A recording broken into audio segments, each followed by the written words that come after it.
नमस्कार, स्वागत है आपका कैपिटल टीवी उत्तर प्रदेश में। मैं हूं आपके साथ सोनाली जोशी। कहते हैं ना, नेता और लीडर हमेशा उनके काम की वजह से जाने जाते हैं। योगी आदित्यनाथ जब से उत्तर प्रदेश के मुख्यमंत्री बने हैं, माफिया और गुंडों की शामत आ गई है। अब उदाहरण के तौर पर खौफ का दूसरा नाम रहे अतीक अहमद और मुख्तार अंसारी का नाम ही ले लें। इन जैसे माफिया डॉन भी अब जेल में बंद है और जमानत पर बाहर आने से घबरा रहे हैं। यूपी में माफिया की जो संपत्ति जब्त हुई है, उसमें सार्वजनिक हिस्सा अतीक और मुख्तार काले साम्राज्य क्या ही शामिल है। माफिया और गुंडे के खिलाफ इस कार्रवाई के लिए मुख्यमंत्री योगी आदित्यनाथ की तुलना सिंगापुर के पहले प्रधानमंत्री ली कुआन यू से की जा रही है। आखिर क्या है ऐसा दोनों के बीच सामान्य, दिखाते हैं आपको इस रिपोर्ट में।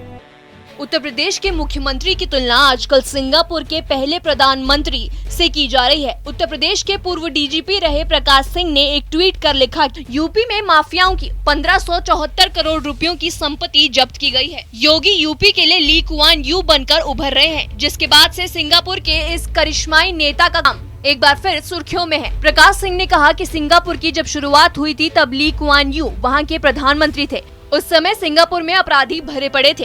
कहा यह जाता है कि उन्होंने अपराधियों को यह साफ कर दिया था कि या तो तुम सीधे हो जाओ या सिंगापुर छोड़कर चले जाओ, नहीं तो तुम सबको हम जन्नम भेज देंगे। वैसे ही योगी आदित्यनाथ ने अपराधियों को एक के बाद एक जेल में डाल रहे हैं। हालांकि उनने ये खुलकर तो नहीं बोला है, लेकिन उनका काम सबके सामने है। कहते हैं कि अपराध पर नियंत्रण करके ही ली कुआन यू सिंगापुर के आर्थिक विकास और समृद्धि की नींव डालते थे। सिंगापुर आज दुनिया के सबसे ज्यादा विकसित देशों में शुमार है। भारत की तरह कभी ये देश भी ब्रिटेन का गुलाम था। भारत की आजादी के 18 साल बाद अंग्रेजी दास्ता से मुक्त हुआ सिंगापुर आज तरक्की की ऊंचाई को छू रहा है। भारत में जब कोरोना महामारी की दूसरी लहर आई, तब सिंगापुर ने दिल खोलकर भारत को ऑक्सीजन कंसंट्रेटर और ऑक्सीजन सिलेंडर की सप्लाई की। हर व्यक्ति आय के मामले में सिंगापुर दुनिया में चौथे स्थान पर है। इन सफलताओं के लिए सिंगापुर के पहले प्रधानमंत्री ली कुआन यू की दूरदर्शी नीतियों को जिम्मेदार बताया जाता है। ली कुआन यू 1959 से लेकर 1990 तक सिंगापुर के प्रधानमंत्री थे। ली कुआन प्रधानमंत्री तो ब्रिटिश उपनिवेश के दौर में बने, लेकिन 1965 में आजादी के बाद भी उन्होंने ही देश की सत्ता संभाली। 1959 में ली कुआन यू की पीपल एक्शन पार्टी ने 51 में से 43 सीट जीतकर सिंगापुर में पूर्ण बहुमत से सरकार बनाई। उन्होंने प्रधानमंत्री बनते ही गरीबी से जूझ रहे लोगों को पक्का मकान देने के लिए हाउसिंग एंड डेवलपमेंट बोर्ड की स्थापना करी थी। लंबे समय तक अंग्रेजों का उपनिवेश रहने और गरीबी के कारण सिंगापुर में भ्रष्टाचार का खूब बोलबाला था। ली कुआन के सामने सबसे बड़ी समस्या राजनीति में ऊंची पैठ रखने वाले इन भ्रष्टाचारियों से निपटने की थी। उन्होंने देश में भ्रष्टाचार रोधी इन्वेस्टिगेशन ब्यूरो की स्थापना की और उसे जांच करने के लिए पूरी स्वतंत्रता भी दी। इसका नतीजा ये हुआ कि सिंगापुर में बड़े बड़े पर्दों पर बैठे कई राजनेताओं, बिजनेसमैन और माफियाओं के खिलाफ सख्त कार्रवाई की गई।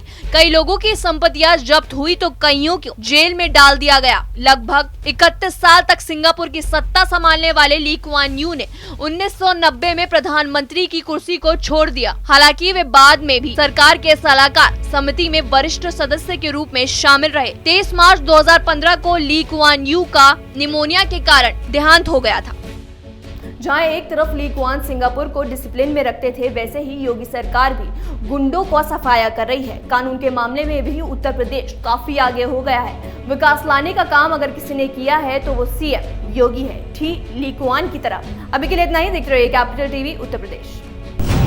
2 साल पहले शुरू हुई एक मुहिम, मीडिया में एक नया आंदोलन, शपथ झूठ को बेनकाब करने की, संकल्प सच को आप तक पहुंचाने का। और इस क्रांति को मिला आपका साथ। हर दिन हमसे जुड़े लोग, 10,70 करोड़ से ज्यादा दर्शक हमें देख चुके हैं। अब है आपकी बारी। उत्तर प्रदेश में नए आंदोलन की तैयारी। आपका कैपिटल टीवी अब और स्पेशल और fresh. Capital TV Uttar Pradesh.